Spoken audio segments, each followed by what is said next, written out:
Kochi water metro एमडीच्या आमंत्रणा वरवीं आपणे थंयच्या वॉटर मेट्रो सेवेक भेट दिली आनी ताचो नियाळ घेतलो। ते बरी सेवा दितात, ते दर दिसा हजारांनी लोक ताचो वापर करतात, अशें मंत्री दिगंबर कामत सांगता। थंयच्या मेट्रो बोटींची रचणूक बरी सोयीस्कर आनी आरामदायक आसा।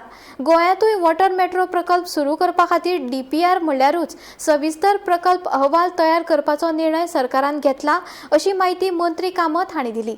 मेट्रो वॉटर किती डिसिजन घेतली? हांव डिसिजन घेवपी न्ही, हांव गेल्लो तो एमडी म्हजो आमी कोची मेट्रोचो तो म्हणपालो येवन पळय, तूं पळय एक्चुअली विजीट करपाक दे आर डुईंग व्हेरी वेल, एकदम बरें काम चलता मेट्रोचें आनी हजारांनी लोक ते प्रत्येक दिसा कम्यूट करतात थंयच्यान सामके प्रोफेशनल पद्दतीन एअर कंडिशन बोटी सगळे बरे पद्दतीन चलतात। पण अजून काय हे घेऊन ना ना ते ताका टायम आसा न्ही, डीपीआर तयार गव्हर्मेंटान डिसिजन घेतला डीपीआर तयार करपाक आनी डीपीआर तयार करपाक तांकांच सांग